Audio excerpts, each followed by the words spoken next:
Hello everyone and welcome to VanillaTV. My name is Comedian and joining me today is of course the Managing Director of Multiplay, the legendary Wizzo. How are you doing? I'm doing very well, surprisingly, given the lack of sleep people get on these events. How are you doing? I'm doing pretty good. I'm much more tired today than I would have expected. Yeah. I got on about 8 hours of sleep and I thought... You got 8 hours? 8 hours. I hate you. I forgot to set my alarm and then I woke up and stumbled to the LAN. Pretty much ran from the university accommodation. It was like 30 minutes walking. And then I came here and then the TF2 finals were happening. Do you know how jealous I am of 8 hours sleep? I can imagine. The days before that was 3 and 4. I've been falling. The thing is, you know when, because our event doesn't start on the Thursday night or the Friday. Our event starts on the Tuesday. Yeah. And so we've had like nearly a week now of 4 hours sleep if you're lucky. Yeah. After like a long round of casting yesterday, I actually did fall asleep on some seats. I've done that. Yeah. You see me nodding off the pin. I did that actually last night after the boat race in the main bar. I had to take my beer off me because I was just on the sofa, and it's a dangerous thing to ever sit on those sofas if you're tired, because immediately it's like and asleep. I can imagine.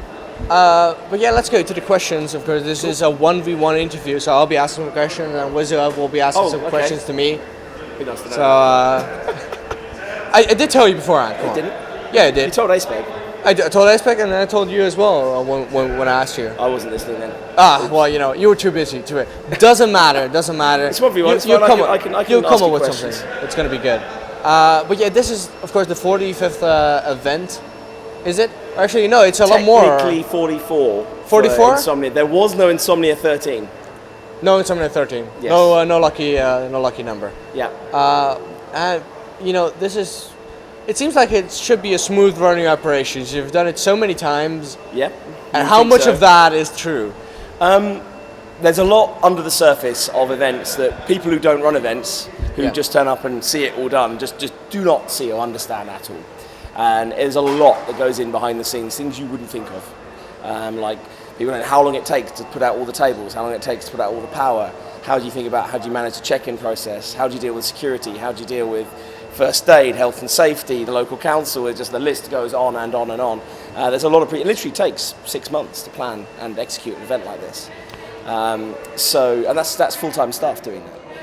But it's a very smooth operation now. Third time at this venue, and the first time we're at this venue, it wasn't a very smooth operation because you find out things that all the best, no matter how many site visits you do, no matter how much liaise with the venue, there's still surprises that you never find out until you actually do it. But now we've been at the venue. This is our third event here at Telford. We've pretty much got the relationship with the venue nailed down, everything. We know exactly what we're doing. So this one has gone a lot more smoothly. You know it's going smoothly when staff are finding other projects to do during the event. And you also know that the punters are really enjoying themselves when you get really niggles are the moans. It's nothing major like the internet being down or there being no or like the lights going off or power failures, all that sort of stuff. If it's like my egg wasn't cooked, then you know that they're really having to scrape the bottom of the barrel to post about moans. So you know you've done a fairly good job at that point. All right. So, question for you. Question for me. So, how many teams do you think we can expect for Insomnia 46? From Insomnia 46? As a key member of the TF2 community. I think we're going to break the i43 record, and I think we're going to pass the 60 teams. Cool. Everyone's been, looking forward to i46 for so long. There's a lot of international exposure as well. We've got some Americans. We even got an Australian team that's maybe that would coming. Be awesome. I know 12,000 miles to attend LAN. 12,000 miles to attend LAN. Yeah. We have had Australians attend before, actually. Yeah. Individuals. Well, I think they did it at the end of like coming to see family or something in the UK as well. But still, 12,000 miles for LAN is pretty impressive. Yeah, I'm pretty sure that Tim Bagarin. Not pretty sure I butchered that name, but WM is going to be attending, one of the key Australian TF2 members. There's going to be a lot of people very We're really looking forward to it. I mean, you guys are, the TF2 community is just great. You can guarantee an absolutely electric final with so much interaction from the crowd, and they know how to have a good time as well, and they're well behaved. They're rowdy, but they're well behaved. Yeah, which is good. So looking just looking at the event itself, which one is like most memorable? Maybe not even your favorite, but just something that, like, you know, one event has been stuck in your mind, and just they all kind of blur together. I mean, I've been doing LAN events for 18 years now, so that's a lot of events. That's a lot of events. Yeah. I mean, there's the i-Series, there's Stratlan, there's all the original events I did back in the days, like little 30, 40 player LAN parties in my local pub and hotel and all this, that, and the other hotels nearby. So there's a lot, but which event? I mean, the most memorable was probably i34 or M Festival, as it was called to the general public, because that was when we really went for it. We went for, like, we're going to make this a mass market consumer games festival. Right pre-recession, when everything was still great, we got loads of sponsors, loads of exhibitors, there was outdoor activities, over 2,200 people came in just to BYOC, and we had another 3,000 or 4,000 through the doors. I can't remember off the top of my head now, the exact numbers. But that was really memorable. And then, of course, a month later, the world destroyed itself on the financial markets, and all that sponsorship money just vanished. Yeah. Because that's one of the things, is you can only do so much with these events from ticket sales.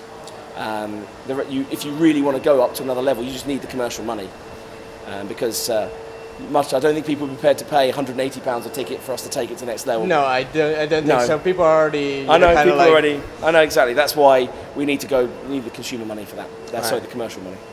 Okay. So now you got one. I'm going to ask you a question. Oh my God, what's your favourite TF2 team? My favorite TF2 team? I think the old Dignitas. Oh, the old Dignitas. The old Dignitas. The good old Finnish players. With Darn and everything. Darn is a character. It's not just. He knows how to drink. The players, yeah, he knows how to drink. He's a very much showman, and I love drinking on stage. Drinking on stage, yeah, exactly. And pulling whatever it was, doing emotes across against his opponents. That was pretty funny. Yeah, but not just, they're not just rowdy, and they're really good as well. They're really, really good, and it's just like their aggressive play. They set the standard a long time ago for a lot of teams. So I think that's my favorite all around TF2 team. Cool. You asked me a question now. Now, looking into the future, we're going to be having i46 looming up. It's only 3 months away. It's only 3 months Don't away. remind me. Yeah. So we're going to go back from this, be knackered, and go, let's do it again. But I assume right now we only have 2 halls open. We got one for the main stage, one for the computers. We're going to see 3 halls. Yep. That's the first event we did here, August last year. We had halls 1 and 2, which are where we are in this time, were just gamers. They were just rows upon rows upon rows of computers. And then hall 3, which is that way, is where we had the exhibition, the food, and then the main stage with the bar in the lobby area. So that's sort of it really depends on numbers.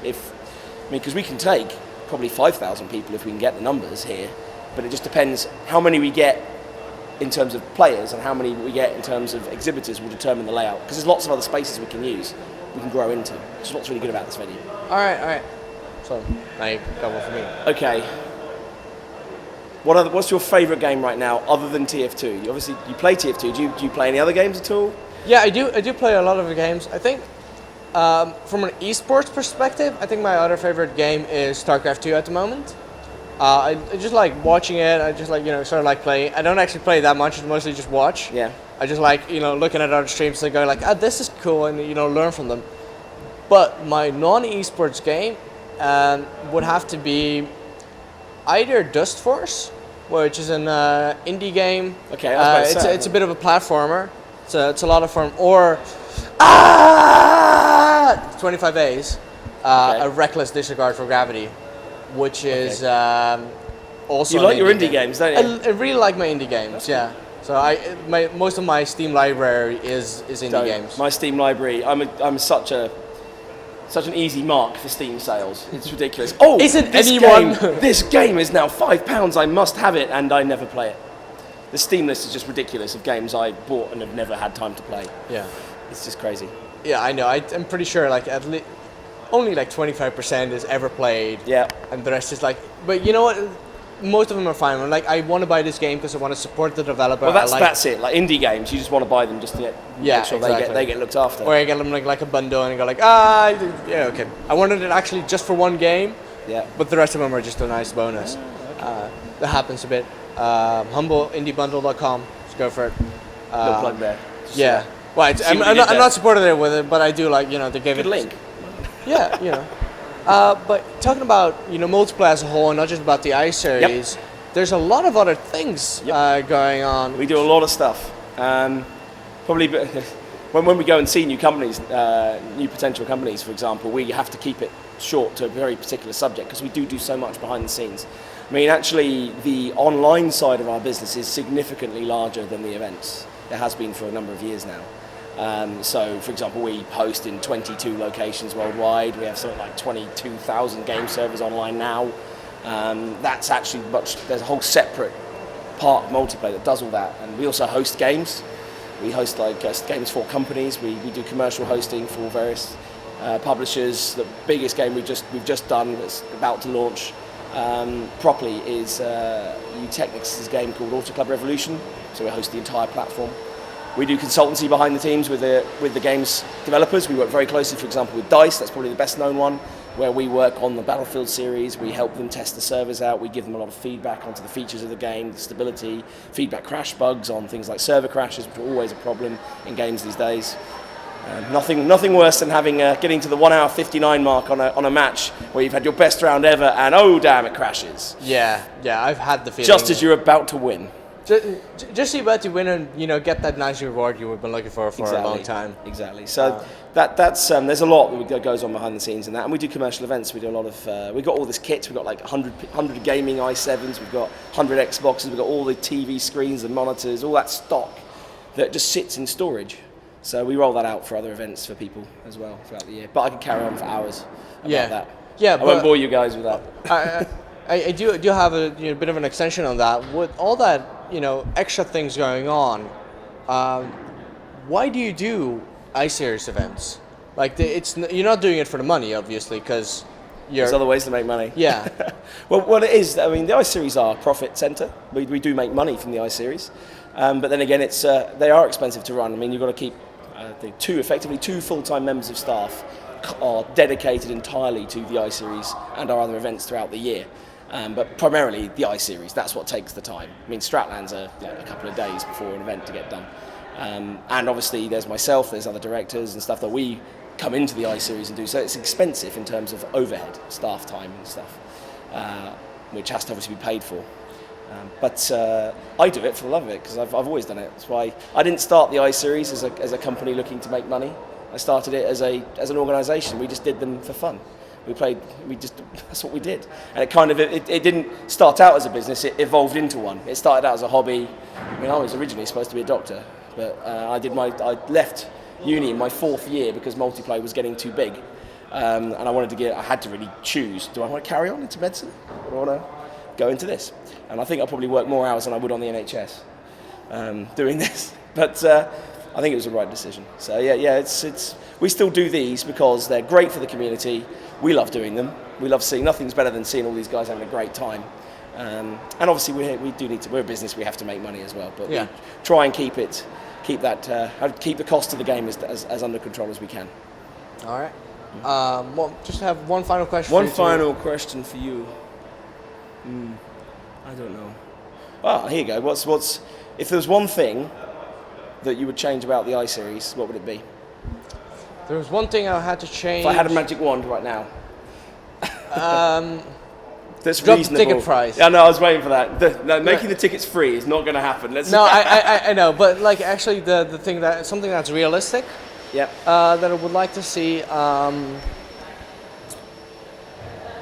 Thinking. I've got him on that one. Yeah, actually do have to think about that. We just forward it quickly in post processing. It's not going to be a problem.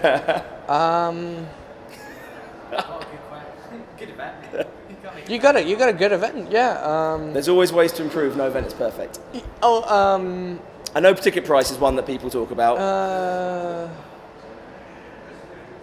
No, I would have mentioned improving the stream quality, but you've already done that since i45. So You got these great, yeah. Separate rooms for costers. Okay. There you go. That's easy.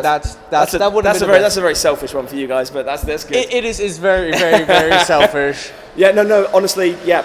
The media side of it for us is relatively new. Yeah. I mean, there are many years we had very limited. The press that came weren't really press; they were just enthusiastic guys who wrote on community sites. You know, they're not like the BBC or professional press coming in. That's changing now. You're getting more people actually being employed to write about games on community websites. And so we're kind of learning. At some point, we're probably going to have a PR team helping you guys deliver the best possible content here. Right now, we've kind of just grown to where we are now, and there's like 60, 70 press here all weekend. So we need to. There's 16 streams this weekend. 16 streams. I know. We'll have to improve. I mean, it's a learning. We're always learning. We're never. Yeah. We never think we've got anything perfect. So there's no such thing as a perfect event. There's always room to improve. So next time we'll have to think about how we can segregate you guys. Certainly, obviously there's a limited amount of space here, and can we do it by separating the sets or something like that to make things better? But we'll certainly take that on board and see what we can do for next time. Yeah. Well, thank you so much for joining me. It's always a pleasure seeing you. No, and I wish you luck to the preparations for the next event and closing everything off successfully here. I'm getting some sleep. So I presume you got like 2-3 days off just to catch up on sleep. No, we're straight back in the office. I've got to go to the States on Thursday. States on Thursday, so you're going to even get a worse sleeping schedule than before. Yeah, so I'm going to have the jet lag as well. Yeah. It's going to be great. I wish you much luck with that, and have a great time in the States. Looking forward to you guys coming back. Yeah. In 3 months. That's all. 3 months. In 3 months, we'll be back at I46. So yeah, my name is Comedian. Joining me has been Wizzo, the General Director of Multiplay. Is that right? Sort of. It's good enough. Close enough. I hope anyway. Everyone should know. And this has been VanillaTV. Check us out for more stuff.